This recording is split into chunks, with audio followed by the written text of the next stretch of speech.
आज स्टूडेंट्स हम लोग डिस्कस करेंगे यूनिट 3 का चैप्टर 2 जिसका नाम है ट्रांसफार्मर।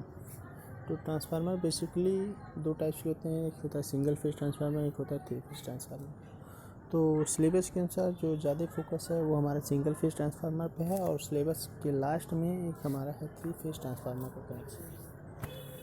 तो सिलेबस को देखते हुए हम पहला जो स्टार्ट करेंगे उसमें पहला टॉपिक है आपका सिंगल फेज ट्रांसफार्मर।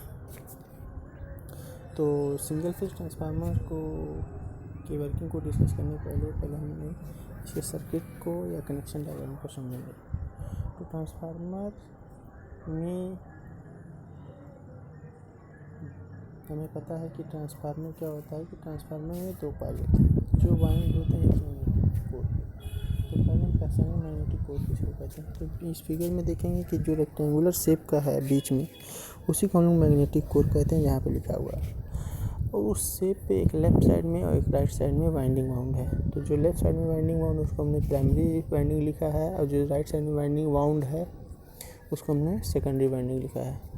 तो लेफ़्ट वाले को प्राइमरी और राइट वाले को सेकेंडरी क्यों कहते हैं, तो इसको हम पहले सिंपल जानेंगे और पहचानेंगे कि ट्रांसफार्मर की जिस वाइंडिंग को हम सप्लाई से कनेक्ट करते हैं उसको हम प्राइमरी कहते हैं और ट्रांसफार्मर की जिस वाइंडिंग को हम लोड से कनेक्ट करते हैं उसको सेकेंडरी कहते हैं। तो कहने का मतलब प्राइमरी और सेकेंडरी वाइंडिंग का साइड नहीं फिक्स है कि प्राइमरी हमेशा लेफ़्ट में होगा और सेकेंडरी हमेशा राइट में होगा, ऐसा कोई ज़रूरी नहीं है। अगर राइट में हमारा सप्लाई कनेक्ट है और लेफ़्ट में हमारा लोड कनेक्ट है तो लेफ़्ट वाला हमारा सेकेंडरी हो जाएगा और राइट वाला प्राइमरी हो जाएगा।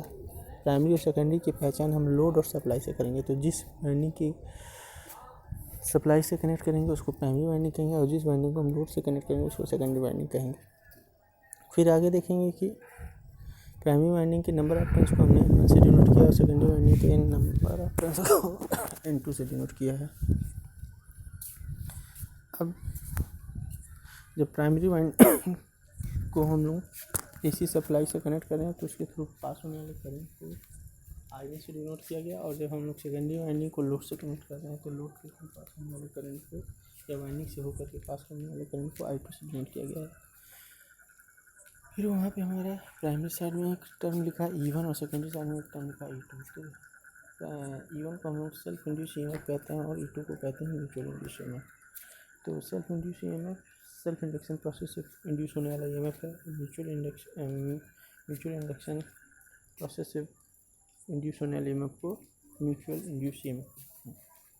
तो सेल्फ इंडक्शन और म्यूचुअल इंडक्शन होता कैसे अभी आगे वर्किंग में डिस्कस किया जाएगा। तो अभी ट्रांसफार्मर होता क्या पहले उसको हम समझेंगे। तो ट्रांसफार्मर बेसिकली क्या है कि transformer is a static device. तो स्टैटिक डिवाइस कहने का मतलब यहाँ पे ये है कि ट्रांसफार्मर की एक स्थिर डिवाइस है जो कहीं पे यूज होता है तो वो स्थिर रहता है, ऐसा नहीं वो मूवेबल होता है। तो अगर जहाँ भी इसको यूज किया जाता है तो एक वो स्टैटिक डिवाइस है। इट कंसिस्ट ऑफ 2 और मोर देन 2 इलेक्ट्रिक सर्किट। तो यहाँ पे कहा जा रहा है कि इसमें 2 या 2 से ज़्यादा इलेक्ट्रिक सर्किट होते हैं। तो इलेक्ट्रिक सर्किट किसको कह रहे हैं, जो वाइंडिंग वाउंड है। जैसे यहाँ पे 2 वाइंडिंग वाउंड है प्राइमरी और सेकेंडरी तो 2 इलेक्ट्रिक सर्किट हो गया। 3 वाइंडिंग वाउंड होते हैं तो वहाँ उसको 3 इलेक्ट्रिक सर्किट समझते हैं। तो 2 तक तो दिख रहा है आपको। और मोर देन 2 वाला केस हमने बताया कि ट्रांसफार्मर 2 टाइप का होता है, एक सिंगल फेज एक 3 फेज। तो जो मोर देन 2 वाइंडिंग्स वाला केस वो 3 फेज में है। तो उसको अभी आगे हम लोग बाद में लास्ट में समझेंगे। तभी हम लोग प्राइमरी सिंगल फेज में देखेंगे कि इट कंसिस्ट ऑफ बताया गया 2 और मोर देन 2 इलेक्ट्रिक सर्किट। फिर that are interlinked by a common magnetic circuit. जो वाइंडिंग्स होते हैं या इलेक्ट्रिक सर्किट होते हैं वो एक दूसरे से इंटरलिंक डायरेक्टली नहीं होते, वो इंटरलिंक होते हैं कि कॉमन मैग्नेटिक सर्किट के थ्रू। तो कॉमन मैग्नेटिक सर्किट किसको कह रहे हैं, उस मैग्नेटिक कोर पे जिस पे दोनों वाइंडिंग वाउंड है, एक राइट में एक लेफ्ट में। ठीक, for the purpose of transfer electrical energy between them. तो ये जो वाउंड होते हैं एक ही मैग्नेटिक कोर पे, तो इनका पर्पज होता है क्या कि एक जहाँ से एनर्जी दूसरे जहाँ पे ट्रांसफ़र हो। तो एक जहाँ से एनर्जी मतलब जहाँ पे सप्लाई देना यानी कि प्राइमरी से, और दूसरी जहाँ पे मतलब जहाँ लोड कनेक्ट है यानी कि सेकेंडरी की ओर। तो एक यहाँ से एनर्जी दूसरी जहाँ पे ट्रांसफ़र होती है। तो इसमें एक कंडीशन है विदाउट चेंजिंग फ्रीक्वेंसी। यहाँ लिखा है the transfer of energy one circuit to another takes place without change in frequency. तो कहने का मतलब ये है कि जब प्राइमरी साइड को प्राइमरी की जिस फ्रीक्वेंसी के सप्लाई जिस फ्रीक्वेंसी के सप्लाई से कनेक्ट करेंगे तो एनर्जी सेकेंडरी की तरफ लोड की ट्रांसफर होगी,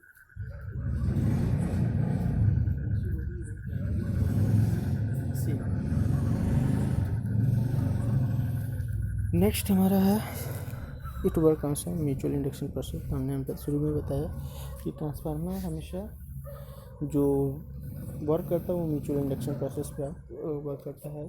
तो ये अक्सर नॉर्मली 2 मार्क्स के क्वेश्चन में आता रहता है। ऑन विच बेस पर ट्रांसफार्मर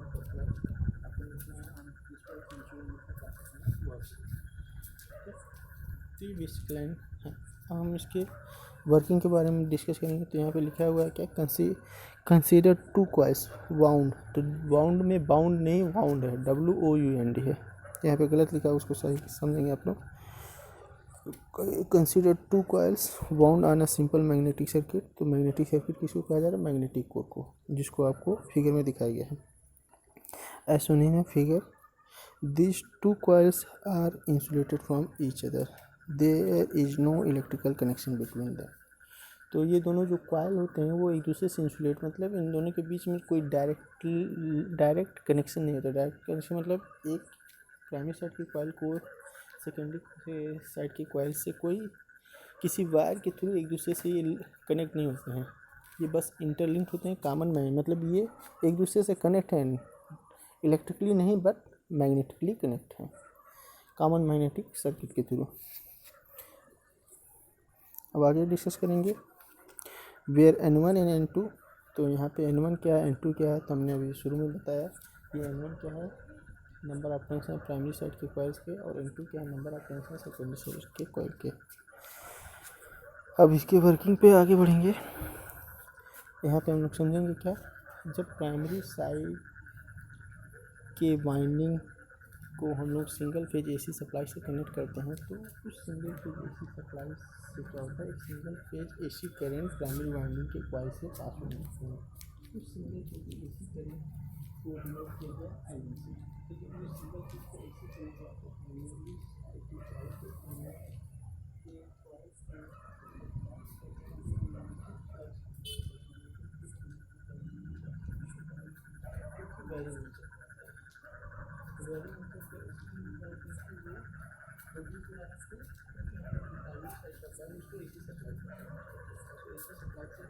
प्रोड्यूस होने वाला सारे क्वांटिटी क्या है, इसी का मतलब ये वैल्यू मतलब तो इसी सप्लाई से प्रोड्यूस होने वाली सारी क्वांटिटी क्या होगा, वैल्यू होगा। उससे प्रोड्यूस होने वाला करंट भी या मैग्नेटिक फील्ड उनका नेचर क्या होगा, वेरिंग होगा। तो जब वो वेरिंग फ्लक्स क्या होता है, अपने ही प्राइमरी साइड की quantity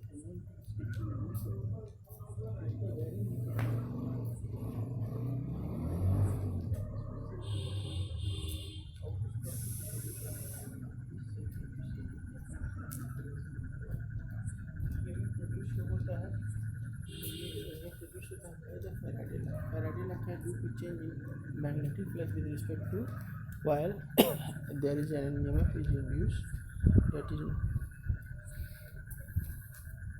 called induced EMF, that is called induced EMF। तो यहाँ पे अब बात करेंगे सेल्फ इंडक्शन की क्या, क्योंकि ये अपने ही कॉइल में करंट पास होने के कारण कॉइल से जो फ्लक्स बिल्डअप होगा उसके रिस्पेक्ट में वो वायरिंग फ्लक्स होने के कारण अपने ही कॉइल के रिस्पेक्ट में वो चेंज होता है। तो उस प्रोसेस से खुद के कॉइल के रिस्पेक्ट में वो चेंज होने के कारण वहाँ पे एक इंडक्शन होता है जिसको सेल्फ इंडक्शन कहता है। उससे प्रोड्यूस होने वाले EMF को E1 से डिनोट करते हैं। अब बात करेंगे अगला कि thus all the flux produced by coil 1 also links N2 turns of the coil 2। तो कहने का मतलब आपको शुरू में बताया गया कि common magnetic circuit coil primary side के वाइंडिंग और सेकेंडरी साइड के वाइंडिंग के जो कॉइल 1 है और कॉइल 2 हैं वो सेम मैग्नेटिक कोर पे बंधे होने के कारण जितने भी मैग्नेटिक फ्लक्स प्रोड्यूस हो रहे हैं कॉइल 1 के थ्रू वो लिंक होते हैं कॉइल 2 के N2 टर्न्स के भी रिस्पेक्ट में। ठीक, अब वो कॉइल 2 के N2 टर्न्स के रिस्पेक्ट में भी क्या होगा, फ्लक्स का नेचर वेरिंग होने के कारण वो चेंज होगा।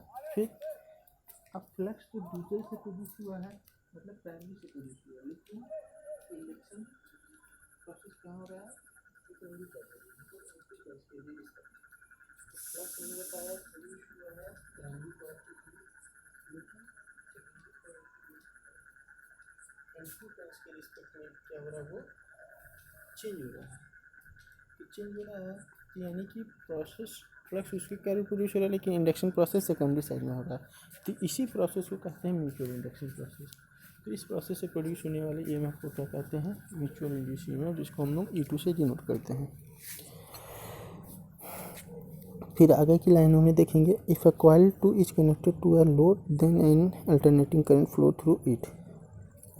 जब हमारा क्या होगा, जो कॉइल 2 है जिसको हम सेकेंडरी वाइंडिंग करें, जब सेकेंडरी वाइंडिंग या कॉइल 2 हमारा लोड से कनेक्ट होगा तो क्या होगा कि हमारा उस वाइंडिंग के थ्रू करंट पास होने लगेगा, एक अल्टरनेटिंग करंट पास होगा and energy will be transfer to the deliver to the load.